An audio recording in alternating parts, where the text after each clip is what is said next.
I propose we go forward with your monsters versus aliens idea thingy.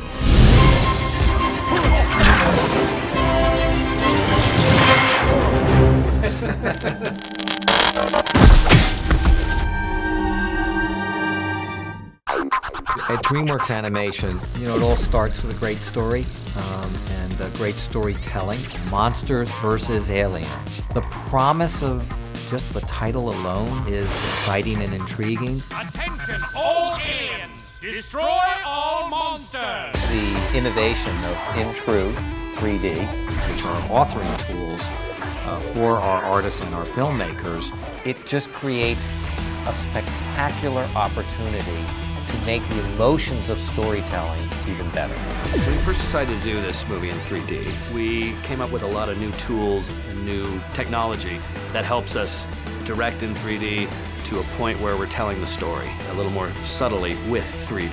The things that attracted me to the project is just pushing it as far as we possibly could.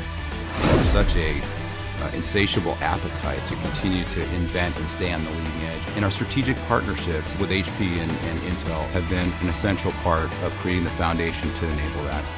We need monsters. Hi, I'm benzoate osmolazine bicarbonate, or you can call me Bob. Bob's definitely a more difficult character than a lot of the ones we've done here.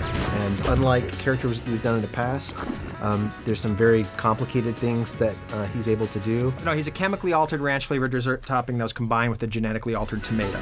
He can have arms come out of him, he can grow, you know, his eye comes out, he can split in two, stretch, bend, all different kind of ways. So it was different than the normal process. What are they running away from? In terms of behavior, I love the kind of motion that Bob can pull off. I think it's really funny to see him eat and then watch as he either digests or regurgitates things. I love you! I love this man! I was blown away just seeing it all come together. It's just amazing. Amazing! They called me crazy, but I'll show them.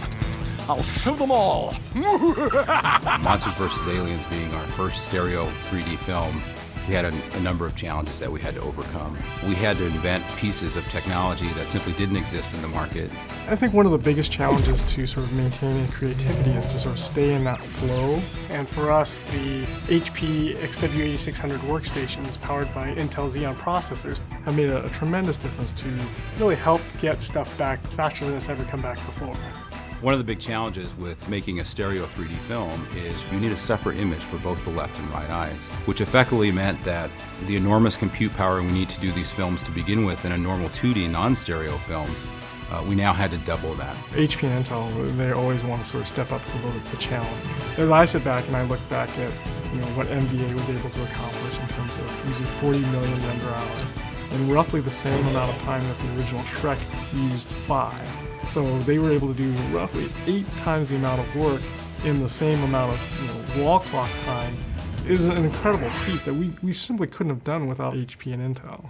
It's a shame you won't be around to see what the power of quantonium can do. I know how to use it. Just fine! This was a huge undertaking for the studio to actually provide us with a suite of tools to be able to do 3D. Always let her drive the camera. Okay. We could literally shoot the action, whereas we've always had to rely on moving a camera within the computer.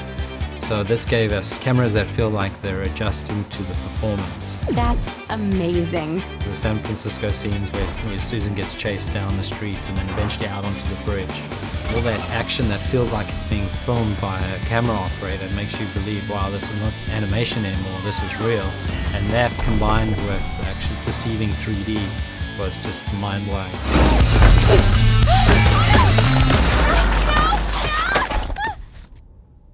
All right, let's take this thing down.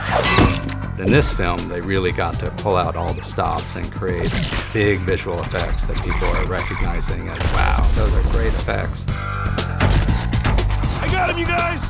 The Golden Gate Bridge was the biggest sequence that has been produced at the studio here. There were technical challenges in terms of how are we actually going to ensure that it has the weight to convince you that it really is a huge structure that's falling to bits. And the visual effects were even more complicated because we're banging into the bridge and it's crumbling and there's dust everywhere. He's trying to kill me! Why is it doing that? Why would it... That was even more complicated and stuff we've never done before. And then when we finally got through all of that, we were doing all of this in 3D. I especially loved how you saved all those people on the bridge. It was a nice touch. I'm so buzzing. I mean, did you see how strong I was? There probably isn't a jar in this world I can't open. This is our first InTru 3D film, which for us really represents the highest end of what's possible in stereo filmmaking. Intel was an essential part of bringing that compute power to enable us to create interactive tools to design the 3D with intention. It's been an extraordinary transformation to see an industry really almost reinvent itself, going from 2D images to 3D images. InTru 3D has raised the bar with Monsters vs. Aliens. When we talk about 3D, the movie experience for people is going to be forever changed.